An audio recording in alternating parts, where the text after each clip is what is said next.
Welcome to Within the Frame, where we bring the most pressing issues across the globe into focus. I'm Kim Mok-yeon.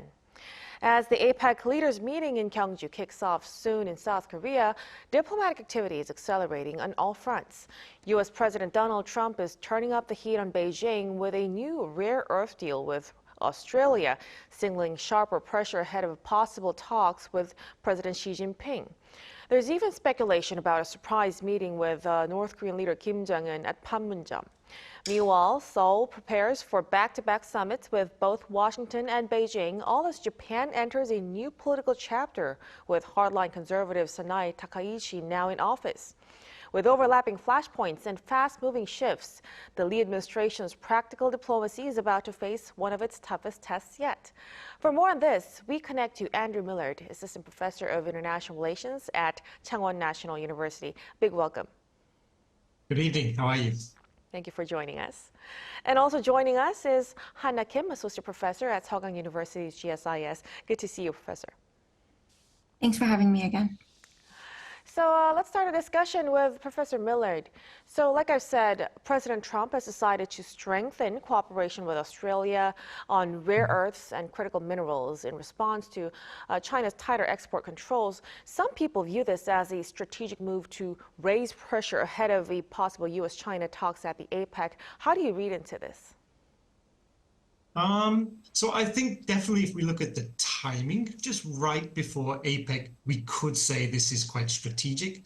But actually, this has been sort of in the process, in the works for quite a few years, even going back to Donald Trump's first term in office. He's been talking about rare earths with Australia since back then. But I think it's first very important that we really understand what we mean by these rare earths and why they're so important. So rare earths, really, they're incredibly important for advanced technological manufacturing. So that covers everything from solar panels to semiconductors, weapons, magnets for electric vehicle engines, aircraft parts, and so on and so forth. So they're really very, very important. And actually, if you look at the countries which have rare earth deposits around the world, there's quite a few countries, the U.S, China, Vietnam, Brazil, Ukraine, Australia. There's quite a few. The problem comes right now with the fact that even those countries which have deposits, mining and getting the deposits out and then processing these deposits is very difficult. Now, this is really where China has the lead. Over the past few years, China's been investing huge amounts of money into these processing techniques. And this is where now really they kind of monopolize the rare earths global market. In terms of global production, China alone stands at about 65–70%. When it comes to the processing, China alone is about 90% of the global rare earths market. So they have a huge leverage. And just last week, China introduced this new export rule, this new condition. Any foreign company, and I guess also Chinese company in China, wanting to export rare earths out of China, now they must get permission from the government. And in order to get permission, they have to explain where these rare earths are going to be used, how they're going to be used. It must be for civilian use only. So against this backdrop, this is really where this US-Australia deal really comes into play. This is the US trying to say to China, look, okay, you have right now the techniques, you are processing, but we're looking at these other countries, we're investing in these other countries. So in the future, we might be behind right now, but we're going to very quickly catch up to you. Right. So a message towards China that the U.S. could have an alternative when it comes to rare earths. That seems to be the message. Now, amid this, U.S. Treasury Secretary Scott Bessent and Chinese Vice Premier Hao Lifeng are expected to meet in a few days. And the two previously played key roles in brokering a trade truce during the tariff war. Now, Professor Kim, do you think this meeting could signal any improvement in the relationship between the two?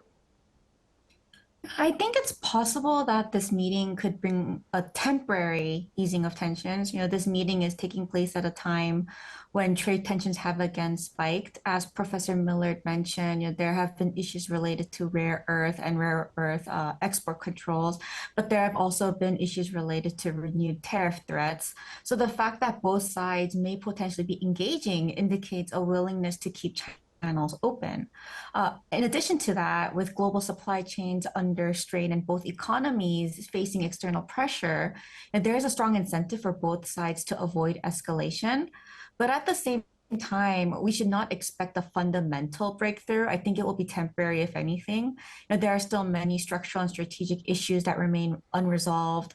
Also, meetings don't always equal deliverables. And in addition to that, their trust just between the two countries right now remains weak. So as I mentioned earlier, both Washington and Beijing currently have strong domestic incentives to stabilize their relationships, at least tactically. For the United States, the administration faces election year pressures and wants to avoid new economic shocks or escalation that could unsettle markets. And for China, domestic growth remains sluggish. Foreign investment confidence is low, and Beijing seeks a more predictable external environment to manage its economy. So, in this context, what we are likely to see is a managed detente, which is limited cooperation on trade and or financial coordination without resolving the structural rivalry between the two powers.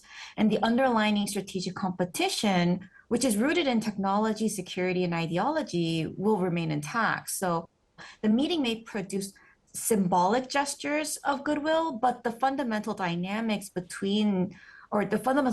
of US China competition are likely to persist beneath the surface.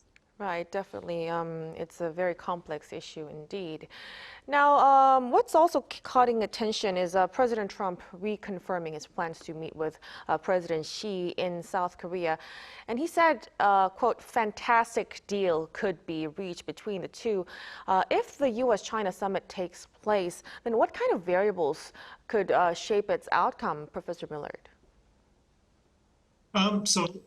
You're right. Donald Trump calls this a fantastic deal. I think for Donald Trump, every deal is fantastic or historical or the best deal ever.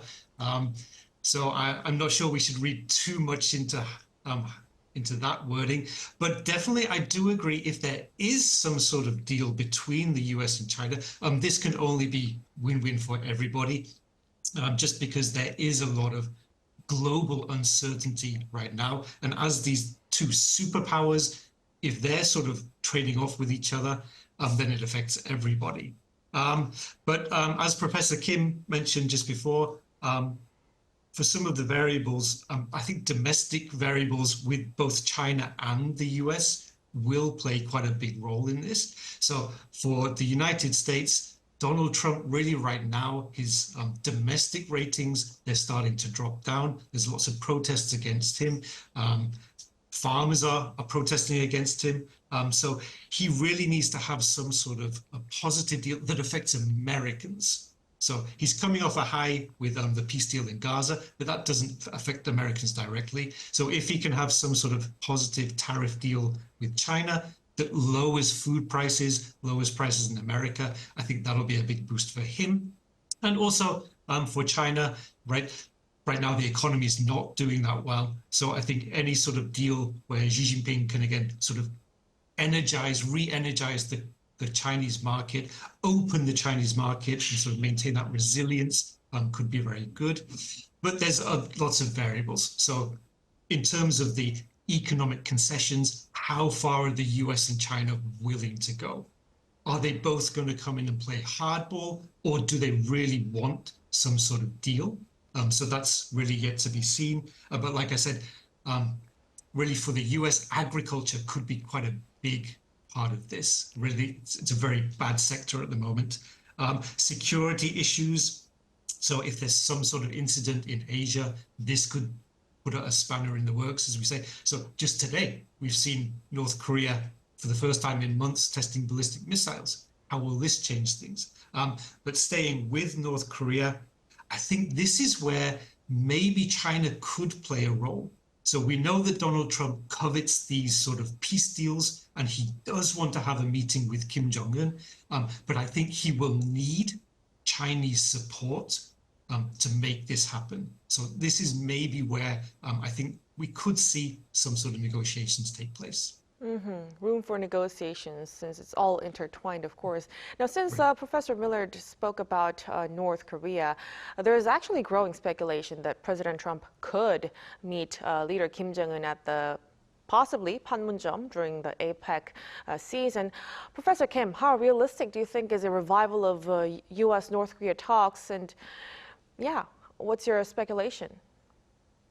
I mean, it is difficult to rule out the possibility entirely, especially given President Trump's unpredictable and impulsive style. Talks could possibly take place at Panmunjeom, as you mentioned, and we've seen it before. In 2019, Trump made an unplanned symbolic meeting with Kim Jong-un, and that at Panmunjeom that caught everyone, even his own aides, by surprise.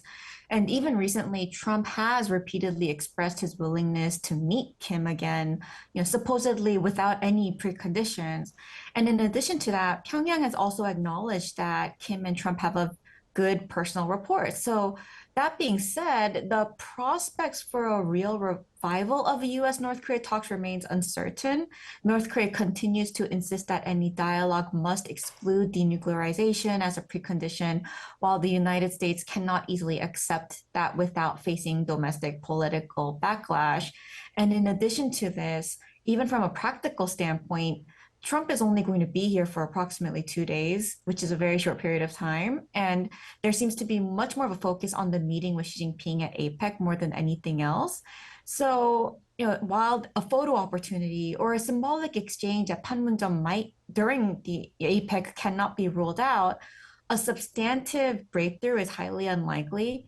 Both sides might find short-term political value in showing openness, but the structural gap in expectations, especially over the nuclear issue, makes real negotiations difficult to resume at this stage. Right, at definitely. this stage. Since there's the core condition of accepting North Korea as a nuclear state. Like Professor Millett said, North Korea has launched a ballistic missile, which is its first since the Lee administration took office. And it comes, of course, the timing is really important, roughly days ahead of the APEC Leaders Meeting and President Trump's visit to Seoul. Professor Kim, what do you make of this timing? What could they be sending a message? Yeah, so Professor Miller mentioned this as well, but North Korea did fire ballistic missiles, and it's the first test in 5 months and the first since the Lee Jae-myung administration took office in June. In addition to that, these ballistic missiles were launched 1 week before the 2025 APEC summit and before U.S. President Donald Trump and other leaders are coming to APEC. So in this context, the timing is clearly deliberate. It seems as though Pyongyang is sending a political signal, though more than anything else, more than being as a military threat. North Korea has often conducted missile launches ahead of major diplomatic events like this one, whether U.S.-South Korea summits were taking place or there were regional meetings. And it's essentially a way to remind Washington of its presence and to strengthen its bargaining position. Given that this was a short-range missile, it doesn't appear that Pyongyang intends to upend the entire strategic balance or provoke a direct confrontation. But it is a calibrated move designed to capture attention ahead of President Trump's visit and the APEC summit. Essentially, North Korea is saying, hey, don't ignore us, we're still here, and it's a way of asserting relevance at a moment when global focus is shifting elsewhere. So Pyongyang wants to ensure that any future US engagement, if it happens, takes place on its own terms and not as an afterthought. Right. Professor Kim, thank you for the analysis. Let's switch gears a little bit. So the Trump administration ahead of APEC is reportedly also replacing its acting ambassador to South Korea. Kevin Kim, Deputy Assistant Secretary for East Asian and Pacific Affairs, is being mentioned as a possible successor. So with Trump's visit approaching, what is behind this sudden change, Professor Millard? So I think this change, it's caught a few people off guard. It's not a surprise that he's going to change the ambassador because the previous one, Joseph Yoon, the current for a couple more days, He was nominated by President Biden back in January as the interim ambassador. So it's no surprise that there's going to be a change. And Kevin Kim generally is seen as someone who is much more pro-Trump.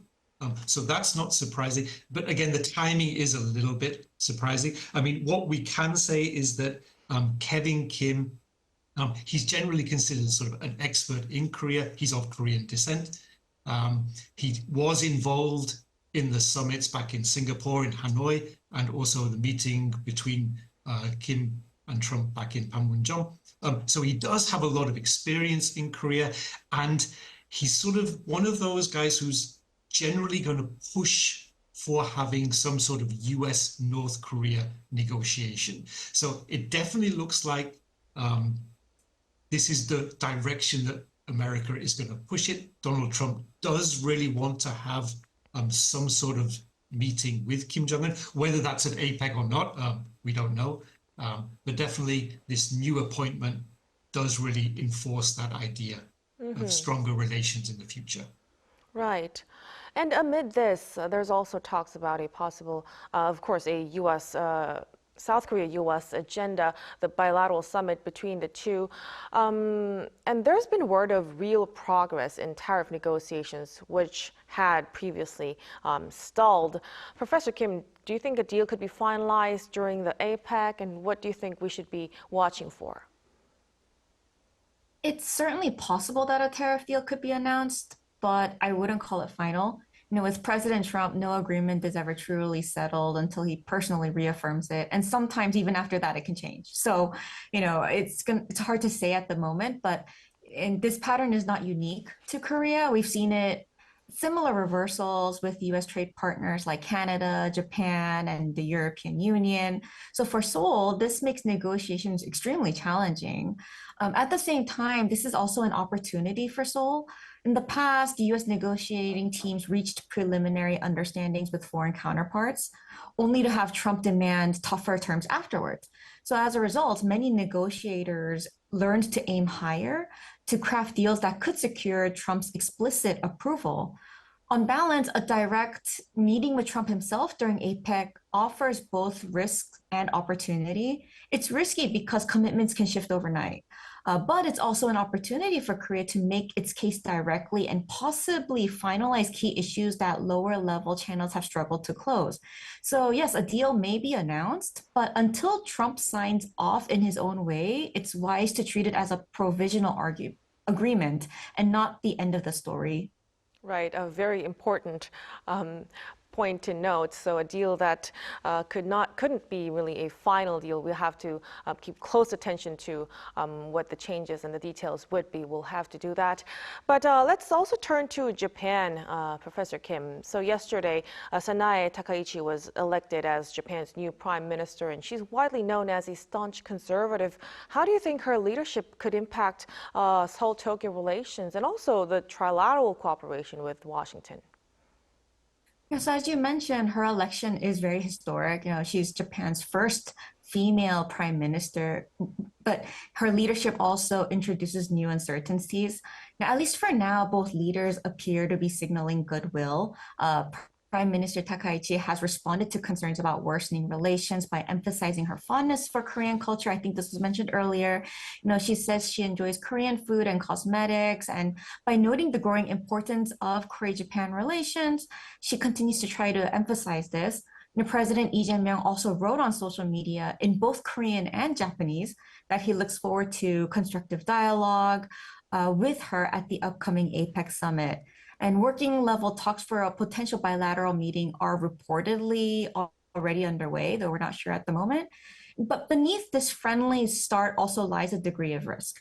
Now, the longstanding coalition between the LDP, the Liberal Democratic Party, and Komeito has collapsed after 26 years, and the LDP has instead formed the new coalition with the Japan Innovation Party, Ishin. So unlike Komeito, which it was relatively moderate, Ishin is considerably more conservative. And as a result, Japan's government has effectively shifted from a conservative plus moderate conservative coalition to a conservative plus hardline conservative one. And at the the same time, Takaichi herself is known for her nationalist and hawkish position within the LDP.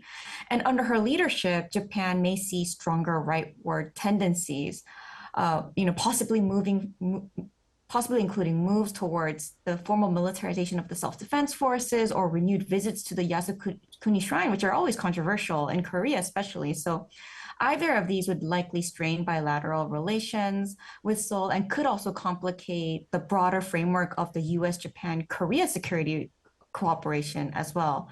So right now, the beginning looks cordial, but whether this goodwill can withstand the ideological shift in Tokyo, I think we still need to wait and check and see what happens.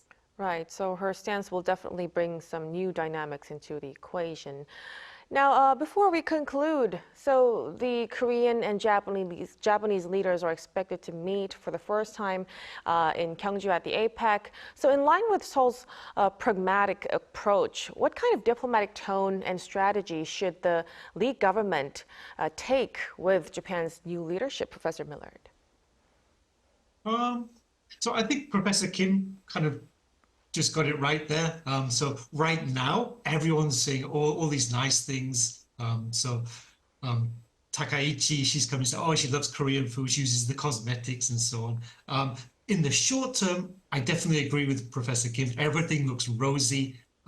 We definitely know over the past 3 years, Japan has had 3 different leaders, and they've pretty much maintained some good momentum. They have maintained some improving relations. So it's very important right now that President Lee maintains this good momentum going through. But as Professor Kim said, we do need to be aware that there are some sort of things happening in the background. So long-term, maintaining this relationship, really that'll be the key. That will really show the pragmatic diplomacy from President Lee. Right, and we will follow suit on the latest developments moving forward. But as for now, we'll have to conclude our discussion right here. Thank you so much for your insights, Professor Millard. Thank you very much. And Professor Kim, of course, we really appreciate it. Thank you for having me. And that'll be all from us on Within the Frame. Be sure to tune in again next time as we continue to explore the stories that matter. Till then, stay informed and engaged.